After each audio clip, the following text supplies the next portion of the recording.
The night I found out whose daughter she was, I was standing in my kitchen at 2 in the morning holding a glass of water I hadn't drunk yet, staring at the business card I'd pulled from her clutch, and thinking about how a single decision, one that took maybe 4 seconds, was going to change everything about my life at Hargreaves Structural.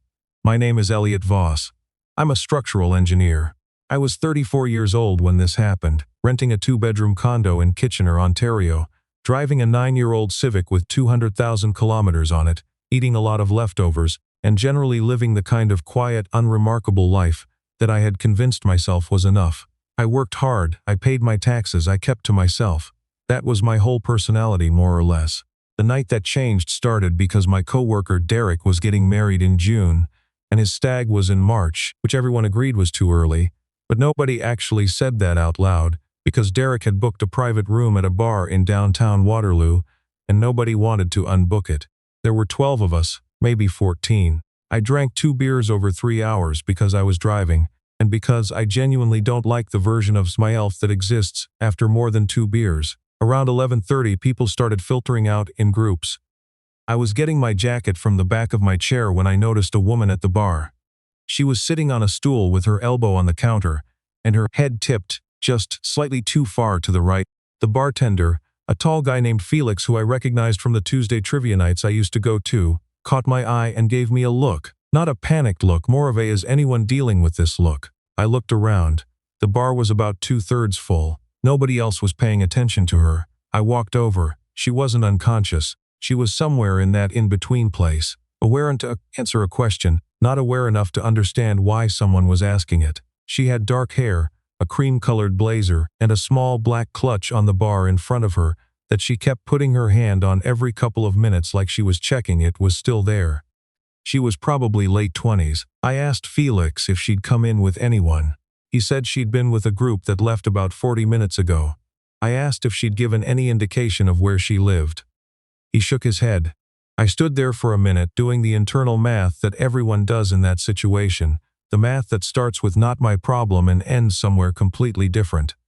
I asked her if she had her phone. She looked at me for a moment like she was deciding whether I was trustworthy, which honestly seemed like a reasonable thing to consider. Then, she said yes. I said, "Okay, do you want to call someone to come get you?" She picked up her clutch, opened it, looked inside, and then put it back down. She said she'd left her phone in the car. I said, "Where's your car?" She said she didn't drive here. I said, "Whose car?" She said, "Christine's." I asked who Christine was. She thought about this longer than the question probably warranted, and then said her friend. I asked if she had Christine's number memorized. She looked at me like I'd asked her to solve something in her head. I took that as a no. I went back to Felix and asked if there was any policy about calling a cab for someone. He said the bar had a designated driver program through a local service, but it was 11:45 on a Thursday, and it usually took about an hour at that time of night. He also told me, in a quieter voice, that 2 guys had already tried to talk to her in the last half hour before he'd got between them and the situation. I stood there for another few seconds. I told Felix I lived about 8 minutes away. I said I'd put her on the couch, and in the morning she could figure out her next step. He nodded slowly, the way people nod when they want to believe something is as straightforward as it sounds. I went back and told her what I was thinking. I explained it very carefully. I said, "I'm going to drive you somewhere safe, you're going to sleep on my couch, and tomorrow morning you can call whoever you need to call." She looked at me again with that same measuring look. Then she said, "Okay, but I don't want to be weird about this." I said I didn't either. Slid off the stool, steadier than I expected, and picked up her clutch. In the car she told me her name was Audrey. She asked what mine was, and I told her. She said Elliot like she was trying to see if it fit. Then she looked out the window at the street passing by and didn't say anything else until we got to my building. I have a 2-bedroom because I work from home some days and I use the second room as a home office. It's got a desk, a drafting table, a monitor, and a bookshelf. There is no bed in that room. I make this point because it matters later. I got her settled on the couch with a blanket, a pillow from the linen closet, and a bottle of water on the coffee table beside her. I told her where the bathroom was. I told her if she needed anything she could knock on the bedroom door. She nodded and was asleep, or close enough to it, before I finished the sentence. I went to bed. I set an alarm for 7 because I had a site meeting at 9. I lay on my back staring at the ceiling for about 20 minutes, thinking that I had either done a genuinely decent thing or made an enormous mistake, and I couldn't tell which. At around 2 in the morning, I woke up to the sound of her getting sick in the bathroom. I got up, knocked on the door, asked if she was okay. She said she was fine in the voice of someone who is absolutely not fine. I got her another glass of water and left it outside the door and went back to bed. In the morning, I was up at 7. She was still asleep on the couch. I made coffee, ate a piece of toast, got ready and wrote her a note that said, "Coffee's on, there's bread for toast, your water's on the table." I left my number at the bottom, then I left for my site meeting. That was a Thursday. I didn't hear from her.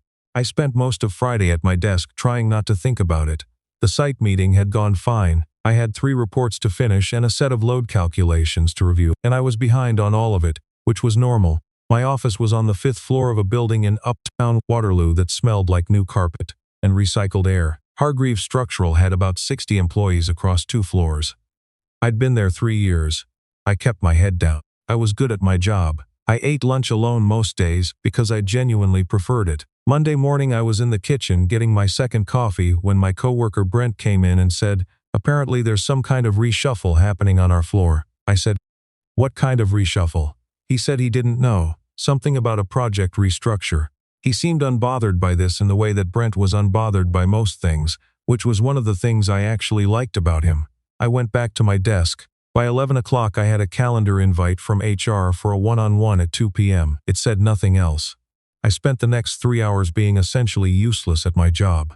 The one-on-one was with a woman from HR named Patricia and a man I hadn't met before who introduced himself as the Director of Project Operations. His name was Gary, and he had the demeanor of someone delivering news he found logistically inconvenient. He told me that the Lakeview East project, which I was currently assigned to, was being reorganized under a different structure, and that I was being reassigned to the Millbrook file, which was managed out of our Guelph satellite office. I said, "Am I being moved to Guelph?" He said, "Not physically. I'd still be based in Waterloo. But I'd be reporting to the Guelph team and my presence in the Waterloo office would be limited to Tuesdays for team check-ins." I said, "Why?" He said it was a project fit decision. He said it very smoothly, the way people say things when they've practiced saying them. I nodded. I thanked them. I went back to my desk and sat there staring at my monitor for a while. That night I called my older brother in Vancouver and told him what had happened. He said that sounded like they were managing me out. I told him I didn't think so. I had a good review 6 months ago. My project lead had told me specifically that I was being considered for a senior role. He said, "It might not be about your performance," and I knew from the way he said it that he was trying to tell me something without telling me something. And I didn't push it because I wasn't ready to hear it yet. The following Tuesday, I was in the Waterloo office for check-in. I was walking past the second-floor boardroom around 10 in the morning when I heard a voice that I recognized before I understood why I recognized it. I slowed down. The boardroom had a glass panel beside the door, narrow, the kind that lets you see if the room is occupied. I glanced in without really meaning to. She was standing at the head of the table. Audrey, still in the cream-colored blazer. A different one, same style. She had a laptop open and a presentation on the screen behind her, something with a site plan I recognized as the Lakeview East project. Sitting across from her at the far end of the table, with his back to me, was a man in a dark suit, whose posture communicated that he was used to people organizing the room around him. I kept walking. At lunch, I sat in the atrium and ate a sandwich and opened LinkedIn on my phone and typed the name Hargreave into the search bar. The company page came up. I clicked through to the leadership section. The president and CEO of Hargreave Structural was a man named Warren Hargreave. He had the kind of professional photo where the lighting is very controlled and the expression is very neutral. He had dark hair going gray at the temples. He was sitting at the far end of that boardroom, and Audrey, whose last name I still didn't know, was running a presentation for him. I put my phone face down on the table and finished my sandwich. I want to be clear about something. At this point, I had not told anyone at the office about what happened. Not Brent, not anyone. It was a Thursday night. It was personal. I didn't think it was connected to anything. I was already being moved to a different project file. What was I going to say? I drove your daughter home and now I'm reporting to Guelph? I went back to work. Wednesday, I had a call with the Guelph team lead, a woman named Sandra. She was organized, direct, and gave me a very clear list of what she needed from me on the Millbrook file. The call lasted 40 minutes, and by the end of it I actually felt better, which was not what I expected. The file was complicated but interesting. I could do the work, but I still didn't understand why I'd been moved. The answer came 3 weeks later from a guy I barely knew. His name was Tanner. He was a project coordinator on the Lakeview East file, mid-20s, the kind of person who always seemed to know slightly more than he should about internal office dynamics. We'd spoken maybe a dozen times over 3 years, mostly in the kitchen. He found me in the parking garage on a Tuesday afternoon when I was heading to my car. He said, "Hey, I don't know if this is my place, but I think you should know something." I said, "Okay." He said there was a story going around. He said one of the senior coordinators, a guy named Reed, who I knew only as someone who laughed too loudly at his own jokes, had been telling people that I had made things uncomfortable with Warren's daughter, that she'd told her father, that I was being moved as a result. I stood there in the parkade for a moment with the sound of a car somewhere on the lower level and the hum of the ventilation system and a very specific kind of cold feeling that has nothing to do with temperature. I said, "Reed said this?" Tanner nodded. He said he was pretty sure Reed had been hoping to lead the Lakeview East restructure himself and that my being on the file had been a complication. I thanked him. He said he was sorry he hadn't said something sooner. I told him not to worry about it, which is what I always say when I don't know what else to say. I drove home. I sat in my car in the parking spot outside my building for probably 15 minutes before I went inside. Here's what I knew. Audrey hadn't reached out after that Thursday. I'd assumed she either didn't remember leaving my number or had woken up, taken stock of the situation, and decided she didn't want to acknowledge that any of it had happened, which was her right. It had not occurred to me that there had been a version of events in which her father's company was the setting and Reed was the storyteller. I thought about calling someone. My brother. A lawyer. I didn't call anyone. I went to bed. The next morning I sent Warren Hargreaves' assistant an email requesting a brief meeting at his earliest convenience. The subject line was a project question. This was not entirely a lie. I did have a question, it just wasn't about a project. His assistant replied in about 4 hours. She said he had 20 minutes on Friday at 10. I spent Thursday night going over, in my head, what I was going to say. I wrote some notes, I crossed them out, I wrote them again. Eventually I put the notebook down and made myself eat dinner and tried to watch television, which I failed at completely. Friday morning I wore a tie, which I almost never did. I don't know why. Some instinct toward formality. Warren Hargreaves' office was on the 6th floor. I'd been up there maybe twice in 3 years, both times to drop off reports. His assistant pointed me to a chair, brought me water I didn't touch, and then Warren himself came out and shook my hand and said, "Come in." He was taller than I expected. The controlled professional photo had not communicated that. He had a directness about him. Not unfriendly, but very precise. The kind of person where you can feel that they're listening more carefully than most people do. He sat down. I sat down. He said, "You mentioned a project question." I said, "That was a convenient subject line. I'm sorry, I'm actually here to talk about something that happened in March, and about a conversation that may have involved your daughter without her knowing it." He didn't say anything. He just looked at me. I told him the whole thing. All of it. The stag, the bar, Felix's look, the drive home, the couch, the note I left. I told him about the business card I'd seen in her clutch, only that I hadn't touched it or taken it, but I could see the Hargreave logo from where I was standing and the first name matched. I told him about the Tuesday morning when I walked past the boardroom. I told him about what Tanner had told me in the parkade. I did not editorialize. I told him the facts in order. When I finished, the room was very quiet. He said, "Who told you this?" I said, "I'd rather not put that on someone else. I'm here to tell you what I know and you can do with it whatever you think is right." He looked at me for a long moment. Then he said, "You left a note." I said I did. He said my daughter mentioned she'd woken up somewhere she didn't recognize and the person had already left. I said, "I had a 9 o'clock site meeting." He nodded slowly. He said, "And you drove her home?" Because I said, "Because nobody else was going to." He was quiet again. Not the quiet of someone trying to figure out what to say next, more like the quiet of someone processing new information against a model they'd been running in their head for a while and finding it didn't quite fit. He said, "I owe you an explanation." I said he didn't, but he was going to give me one anyway, I could tell. He said that when Audrey had described the situation to him, vaguely, not giving details, just that she'd ended up at someone's apartment, he had been worried. He said his first instinct had been protective, possibly overcorrective. He said he'd asked his operations team to look at file assignments. He said, "I didn't know it was you specifically." I was looking at the project roster and someone told me your name was associated. It wasn't handled the way it should have been. I said, Reed gave you my name. He didn't confirm it, but he did not confirm it either. He looked at his desk for a moment. Then he said, I'd like Audrey to know you're here. I said I wasn't sure that was necessary. He said he thought it probably was. He picked up his phone and called her. I don't know what I expected. I think I expected her to be either embarrassed or dismissive. I had built a lot of scenarios in my head over the previous few weeks, and most of them ended with me driving home feeling worse than when I left. She walked in about 3 minutes later. She was in slacks and a navy top, and she stopped in the doorway when she saw me. Then she looked at her father. Then back at me. I said hi. She said, you work here. I said 5th floor, structural. She sat down in the chair beside me, which was not what I expected. She looked at the floor for a second. I thought you were a guy from Christine's company. I said no, I'd never met Christine. She said, Felix pointed to you. I said Felix and I know each other from trivia nights. He pointed to me because I was the only person he thought was trustworthy enough to ask. She was quiet for a moment. Then she said, I should have texted.